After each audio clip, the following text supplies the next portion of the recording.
If you're new to substitute teaching and you're always like, what are some tips, or what should I know so that I can be successful in the classroom? So in this video, I'm going to share with you some unique things that I wish I knew before becoming a substitute teacher.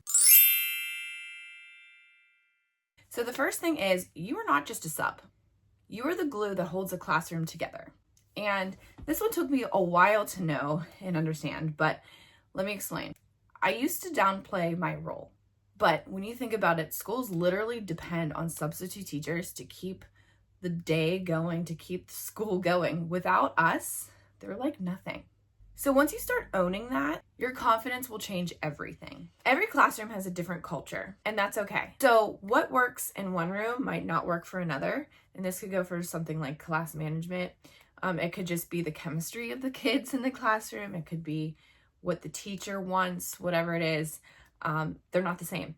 So as a substitute teacher, it's important to read that and understand it and know that, so that way you can take all of the tricks up your sleeve and apply them to the classroom that you are in. You can and you should bring your own personality to the classroom rather. You definitely do not have to act like the teacher in that classroom. I know that I did that. I did it more for special education, but I worked with that teacher because I was a para for her. So I think I kind of knew how she worked and I knew the students, so it was easier for me to kind of like act like her. But otherwise, I think I was doing that for consistency. But I also just like realized like I could just be myself and be kind to the kids and stuff. But for the other the other classes, it was so much better to just be me versus being like the strict social studies teacher or whatever it is. Not that I didn't want to be strict, but like I was like firm in my own way versus their teacher's way. And it was also important that I would tell the kids, like, okay, I used to work here, so I want you to know I know the rules of your teacher, but these are the rules that are going to apply today for me, since you guys are under my care. And that worked very well. And just know that students respond best when you are authentically you. Silence doesn't always mean under control.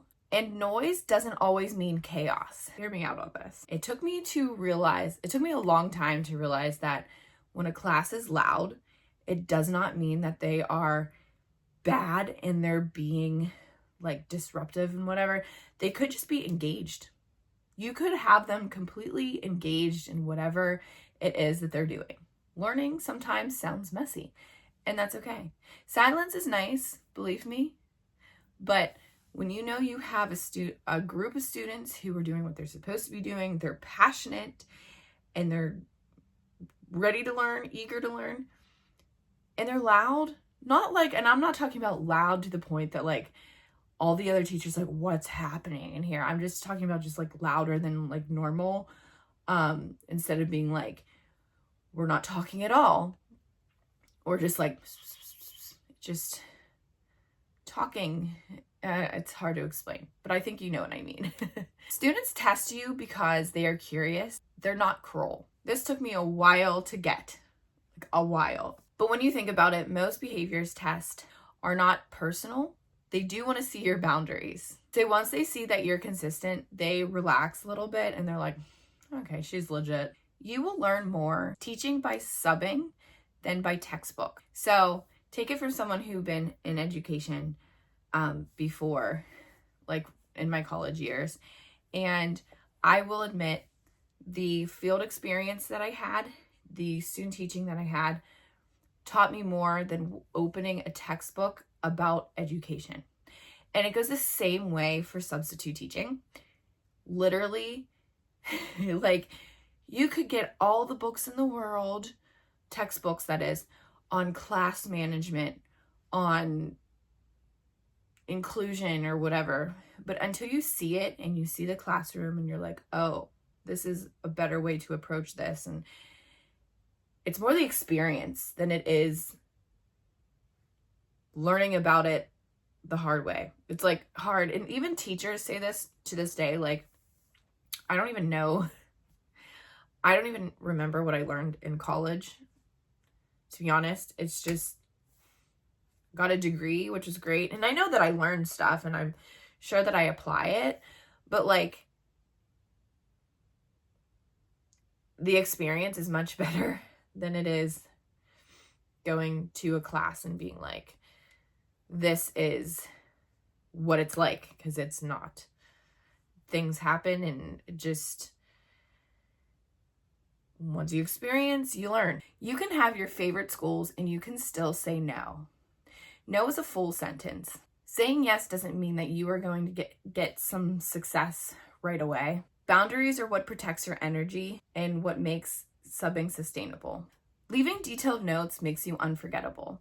Now, in some cases, there are some teachers who don't really give a crap about the notes and they don't look. And especially if you had like terrible, difficult kids, I should say difficult kids, not terrible, but, and they don't look, it's probably because they understand and they know what they're like. But for the most part, a good teacher will read your plans, and when they're detailed and you explain who was absent, who came tardy, where the kids went, if so, say someone went to the nurse because they shut their hand in their desk, and you wrote they were gone from 8:15 to 8:42, that's great. And also the students who did very well and the students who misbehaved or didn't do what they were supposed to be doing. That's really all that they want to know, and that you had a good day and you found everything that they set out for you, or didn't set out for you, but like, you know, did technology work? Did it not work? Whatever it is, they like to know that. That's kind of like feedback for them for when they aren't there. So it's good. You do not need to be perfect. You just need to care. Now, this took me a while because I always, not that I'm not someone who strives for perfection, because I understand that I'm only human and I make mistakes and all that jazz. But I think it was because I subbed for my teachers that I felt as if I had to be good and on my game all the time, which I think that helped me realize like, oh, this isn't about perfection at all. This is about just doing my job, learning from my mistakes, and moving on. And not only that, students remember how you made them feel more than what you didn't get to in the lesson plan. Super, super important to know and understand. I hope this list of what I didn't know really helps you in the classroom be the best that you can be. This is a job, again, when you experience the substitute teaching world, you will do better in. And it takes more than like one time to learn how to be a good substitute teacher, even with all the tips and tricks. If you're someone who has been on my channel for a while, it's just, you know, it takes time. Just like any other job, it would take time. But subbing, teaching, education in general is like an art, and you just got to learn it and you will get better. Remember, you are a difference maker. I believe in you, and I'll see you in this video.